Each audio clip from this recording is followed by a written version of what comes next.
এটা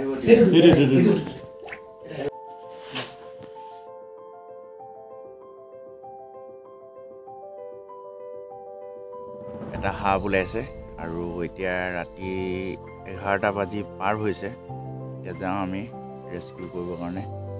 ওচৰতে লিলেণ্ডাৰ ঘৰত ওলাইছে সাপটো। এটা ভেনমাছ স্নেকে হয়, বিষাক্ত সাপে হয়। মোৰতো কোব্ৰা যেন লাগিছে। এতিয়া তাত চাই পেলাইহে গম পাম কি হয় সাপটো। এতিয়া বলক যাওঁ, আপোনালোকক দেখুৱাই আছোঁ। আপোনালোকে ব্লগটো চাই থাকিব, শেষলৈকে ছাপোৰ্ট কৰি থাকিব। লেটছ গো।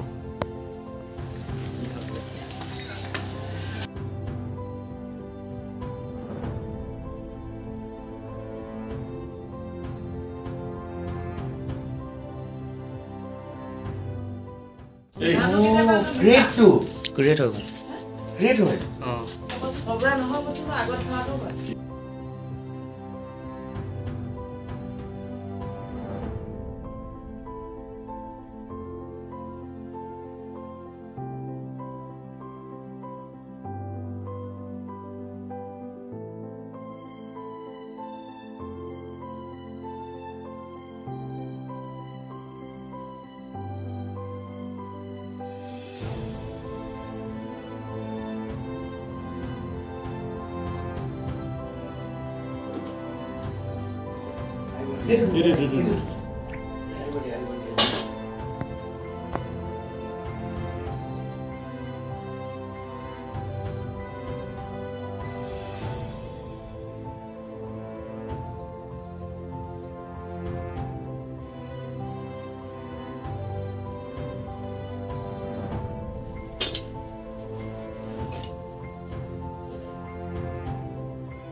মোৰ যে এই বান্দাত যে সেইদিনাখন তুমি যে বহুত সাহসত ধৰিলা দেই বুজি মানে সেইদিনাখন মই ইয়াৰ একশ্যনটো দেখিলো মানে ইমান ফাঁচ ফুচ মাৰিছে থাপনাত ন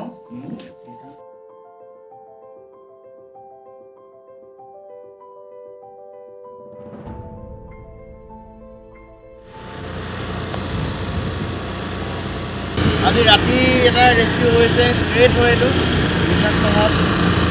আমি এতিয়া চাৰিলে গৈ আছোঁ ৰিলিজ কৰিবৰ কাৰণে।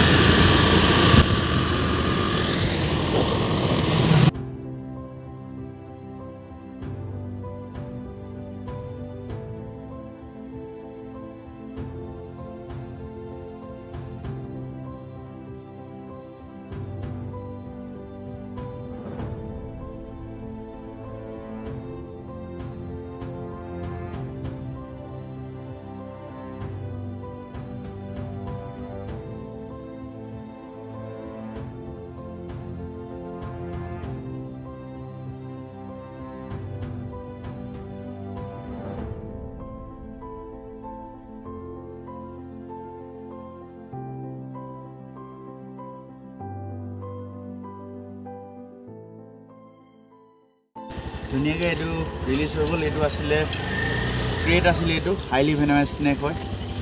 ধুনীয়াকৈ আমি ইয়াতে ৰিলিজ কৰিলোঁ। ৰেস্কিউটো বহুত ধুনীয়া হ'ল। এনেকৈ ধৰণে আমাৰ ফোন কল আহি থাকে। এতিয়া অকণমান সাপ ওলোৱা ছিজন হয়। আপোনালোকে যাতে যেতিয়া বাহিৰলৈ ওলায় বা যেতিয়া ঘৰত আপোনালোকে সদায় লাইট জ্বলাই থ'ব আৰু সদায় যিমান পাৰে চাফ চিকুণ কৰি ৰাখিব বুলি সকলোকে ৰিকুৱেষ্ট কৰিছোঁ। সকলোৱে যাতে এনেকৈ আমাক সহায় সহযোগিতা কৰি থাকে প্ৰকৃতিৰ বন্যপ্ৰাণী সুৰক্ষাৰ কাৰণে।